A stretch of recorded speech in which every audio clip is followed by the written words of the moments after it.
नमस्ते। गटफिट क्लब हिंदी में आपका मनपूर्वक स्वागत है। आज हम एक महत्वपूर्ण विषय है एच पाइलोरी इन्फेक्शन, जिसके बारे में कई मरीजों को टेंशन रहता है। कई मरीज इसके बारे में ज़्यादा सोचते भी नहीं है एच पाइलोरी क्या था और इन्फेक्शन क्या हो रहा है।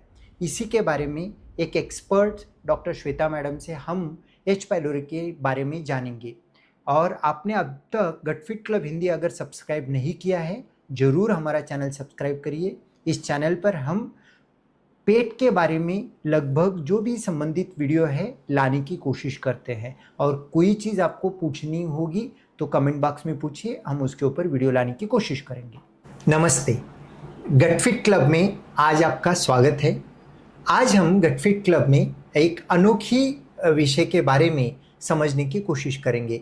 आज गटफिट क्लब के इस पॉडकास्ट सीरीज में एच पाइलोरी, जो कि काफ़ी लोगों को तकलीफ होती है, बहुत जगह पे रिपोर्ट में लिखा हुआ होता है एच पाइलोरी है, और उसके बाद में बहुत लोग इससे डरते भी हैं और कुछ लोग इसको नज़रअंदाज भी करते हैं। तो हम आज श्वेता मैडम है, एक्सपर्ट इन चीज़ों में है, मैडम से हम एच पाइलोरी के बारे में समझने की कोशिश करेंगे। इससे अपने को अगर एच पाइलोरी इन्फेक्शन हुई है तो क्या करना है, अगर होने की संभावना है क्या करना है, वो मैडम से समझने की कोशिश करेंगे। मैडम, आपका स्वागत है। Thank you. मैम, जब हम एच पाइलोरी का डिस्कशन करने की कोशिश करें तो सबसे पहला क्वेश्चन यही आता है, एच पाइलोरी यानी है क्या और उसका इम्पोर्टेंस क्या है? So H pylori which is ये एक शॉर्ट फॉर्म है हेलिकोबैक्टर पाइलोरी। ये एक बैक्टीरिया होता है जो पेट की लाइनिंग में जाके बैठता है और प्रॉब्लम्स क्रिएट करता है। तो इसकी एक खासियत है कि बाकी इन्फेक्शंस जहाँ पेट के तेज एसिड में मर जाते हैं, वहाँ ये बैक्टीरिया जिंदा रहता है और तकलीफ देता है। यानी पेट में इतना एसिड है, जो भी बाहर से खाना जा रहा है या इन्फेक्शन जा रहा है पूरा डिसॉल्व होता है, लेकिन वहां पे उसी पेट के लाइनिंग में ये बैठा रहता है। ये अजीब बात है।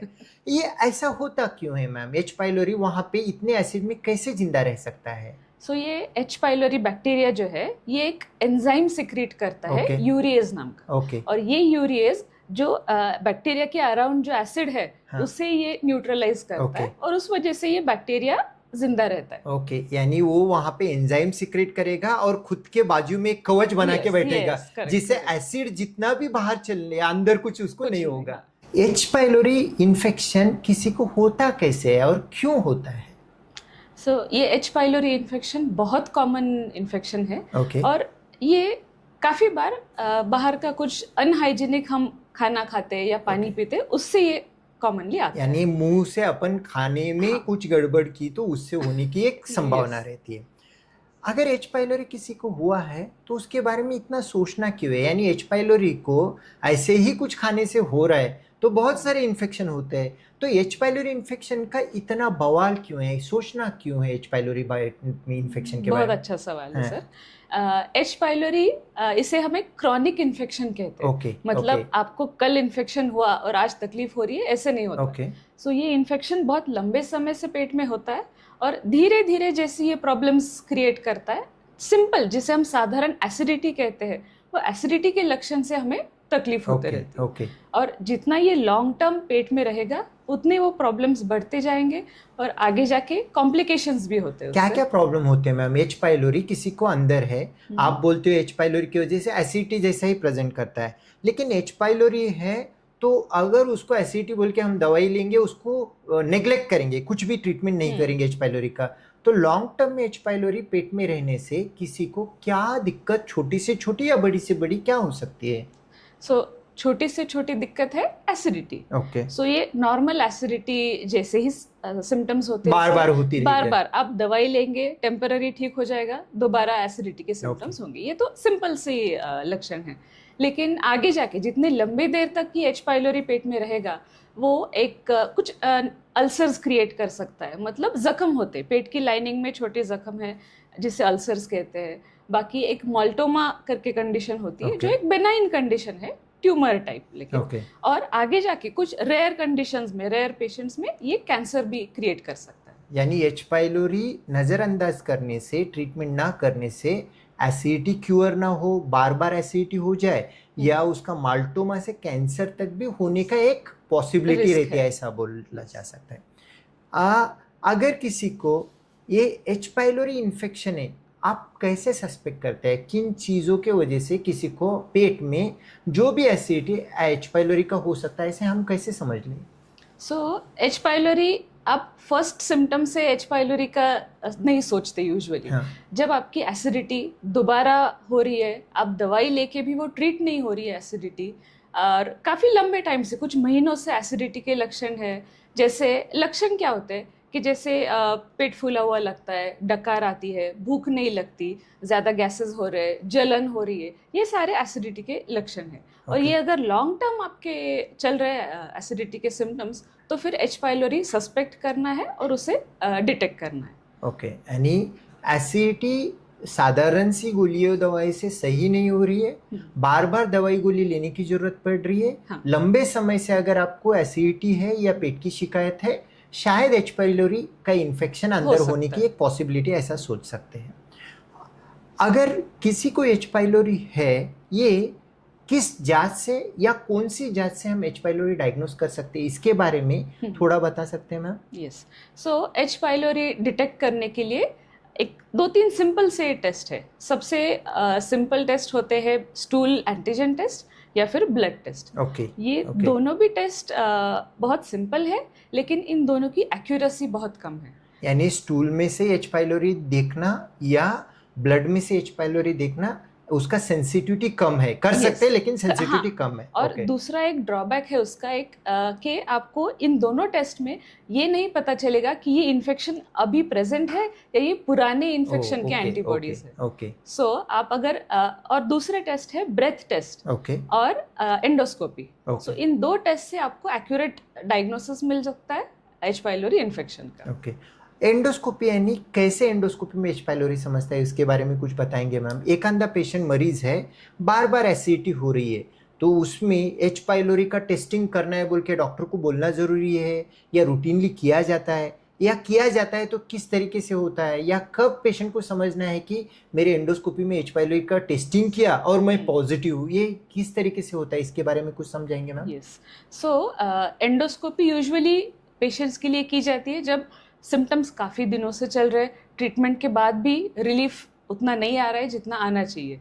तो रिकरेंट जो सिम्टम्स हम कहते हैं, उसके लिए एंडोस्कोपी के अगर टेस्टिंग करते हैं, तो नॉर्मली हम सभी एंडोस्कोपीज में एक बायोप्सी लेते हैं। ओके, विच इज़ बायोप्सी मतलब एक पेट का जो लाइनिंग है उसका एक छोटा सैंपल लेते हैं, और एक ब्लड टेस्ट एक किट आता है ओके, जिसमें वो बायोप्सी डाल के, अगर वो 24 आवर्स में उसका कलर चेंज होता है, तो that means it is positive for H pylori infection. यानी वो So, ये- किट में अगर वो टेस्टिंग के लिए कुछ सैंपल टुकड़ा अगर डाल दिया हाँ, और उसका कलर चेंज हो गया, पिंक हो गया, तो उसका मतलब है एच पाइलोरी Infection पॉजिटिव है। yes. अगर कलर चेंज नहीं होता है, उसका मतलब है एच पाइलोरी नेगेटिव है, उसे समझ जाएगा। ऐसे अब एच पाइलोरी ब्रेथ टेस्ट बोला, कोई भी ब्रीदिंग करेगा उससे थोड़ी अपने को एच पाइलोरी समझने वाला है। एक्चुअल में एच पाइलोरी ब्रेथ टेस्ट क्या है, कैसे किया जाता है, और करने से किस तरीके से एच पाइलोरी का डिटेक्शन होता है, उसका सेंसिटिविटी कितना है और इतना एक्यूरेसी कितना है, इसके बारे में थोड़ा समझाएंगे मैम? क्योंकि एंडोस्कोपी से तो डर लगता है, Yes. बार बार एंडोस्कोपी एक बार करेंगे, बार बार करना तो बार-बार। बहुत डर लगता है। तो एच पाइलोरी का अगर इतना इजी टेस्ट है ब्रेथ टेस्ट, तो ब्रेथ टेस्ट कैसा किया जाता है, उसके बारे में पूरा आप समझाएंगे, सभी को फायदा हो सकता है। यस, सो एच पाइलोरी के लिए ब्रेथ टेस्ट जो होता है, ये यूजुअली एक अमोनिया या यूरिया ब्रेथ टेस्ट कहते हैं इसे। तो ये बहुत सिंपल प्रोसीजर होता है। आपको जस्ट लाइक एंडोस्कोपी, आपको फास्टिंग मतलब रात भर खाली पेट रह के आना होता है। कुछ मेडिसिन पहले बंद रखने होते हैं कि जो टेस्ट के रिजल्ट से इंटरफेयर कर सकते हैं। और टेस्ट का प्रोसीजर बिल्कुल सिंपल है। एक्चुअल टेस्ट के लिए आपको 10 मिनट्स चाहिए। एक बेसलाइन रीडिंग होता है, जो माउथ पीस है उसमें आपको सिर्फ मुंह में पकड़ना होता है माउथ पीस, और नॉर्मल उसमें ब्रीथ करना होता है। जो इंडिकेटर होता है माउथ पीस में, उसका कलर चेंज होता है जैसे आपके सांस में अमोनिया गैस डिटेक्ट होता है। तो 2 रीडिंग्स होते हैं, और वो रीडिंग्स के मेजरमेंट से हमें पता चलेगा एच पाइलोरी इन्फेक्शन है या नहीं है। So, ये डायग्नोस्टिक टेस्ट है। ओके, यानी पेट में अगर एच पाइलोरी है तो इंडिकेटर से आपको पता चलेगा। Yes. अगर नहीं है तो फिर कोई दिक्कत नहीं, और एंडोस्कोपी जैसा यहाँ पे कुछ दिक्कत नहीं होगा, सिर्फ हाँ, मुंह से फूकना है Yes, और फूक correct. में से जो भी आ रहा है उसी से वो एच Yes. पाइलोरी है या नहीं डायग्नोस होता है। ये तो Correct. बहुत इजी टेस्ट है, लेकिन इसका एंडोस्कोपी से अच्छा सेंसिटिविटी एक्यूरेसी है या इसका एंडोस्कोपी से कम है? या किसी को भी मुझे अगर लगता है, मुझे आज लगता है मेरी एसिडिटी बार बार होती है, मुझे एंडोस्कोपी से डर लगता है, तो मैं एच पाइलोरी ब्रेथ टेस्ट करता हूँ, ऐसा बहुत लोग आके पूछते हैं। तो इसके बारे में आपका रहा क्या है? आप एक्सपर्ट हो, बहुत सारे मरीजों को आपने ट्रीट किया है एच पाइलोरी के, तो आपका इसके बारे में रहा क्या है? आइडियली हम कहेंगे अगर आपको तकलीफ हो रही है, एंडोस्कोपी एक बहुत डिटेल्ड एग्जामिनेशन यस होता है। डेफिनेटली। सो उससे आपके इसोफेगस में, मतलब फूड पाइप में कुछ इश्यू है, स्टमक की लाइनिंग कैसी है, कुछ जख्म है, अल्सर्स है, ट्यूमर्स है, ये सारा एंडोस्कोपी में आपको डिटेल्ड एग्जामिनेशन हो सकता है।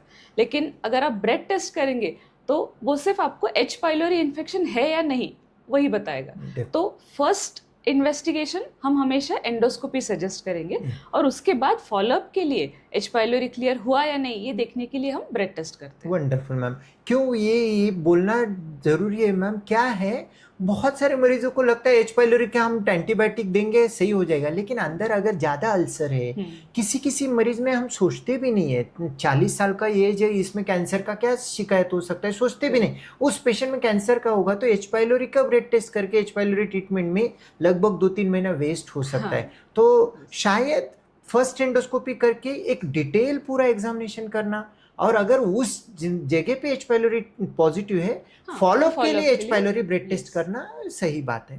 अगर किसी को एंडोस्कोपी किया, फर्स्ट टाइम एंडोस्कोपी में एच पाइलोरी डायग्नोस हुआ, तो उसका ट्रीटमेंट कैसे करते हैं और किस तरीके से करना चाहिए?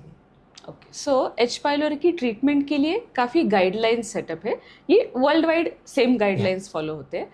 तो एंडोस्कोपी के वक्त अगर एच पाइलोरी डिटेक्ट होता है तो उसे एक ट्रिपल थेरेपी की ट्रीटमेंट दी जाती है। ये एक कॉम्बिनेशन होता है 2 एंटीबायोटिक्स का, और उसके साथ एसिडिटी कम करने वाली एक मेडिसिन होती है। तो ये ट्रीटमेंट आपकी खत्म होती है, उसके बाद हम फॉलोअप के लिए ब्रेथ टेस्ट कराते हैं। कितने दिनों के बाद में? तो यूजुअली ये 2 महीने के बाद होता Okay. है। फर्स्ट 1 महीने की या 1.5 महीने की ये ट्रीटमेंट होती है एच पाइलोरी की, उसके बाद एंटीबायोटिक्स का इफेक्ट चला जाए, उसके बाद ब्रेथ टेस्ट करते हैं। ओके, सो ब्रेथ टेस्ट से हमें पता चलेगा अगर एच पाइलोरी ट्रीट हुआ है कम्प्लीटली, और अगर नहीं हुआ है ट्रीट तो फिर नेक्स्ट स्टेप अप थेरेपी जो होती है वो हम उस टाइम दे सकते हैं। ओके, यानी किसी को एच पाइलोरी पॉजिटिव आ गया, कुछ दिन का एसिडिटी का दवाई लेके H pylori complete treatment course करना है। कोर्स करने के बाद कुछ दिनों का एंटीबायोटिक इफेक्ट जाने के लिए रुकना है, यानी उससे एच पाइलोरी अगर वो इरेडिकेट नहीं हुआ है, निकल नहीं गया है, तो ग्रो करेगा। Correct, हाँ। और उसको फिर ब्रेथ टेस्ट में दोबारा अभी एंडोस्कोपी करने की जरूरत नहीं, ब्रेथ टेस्ट में कंफर्म करना है।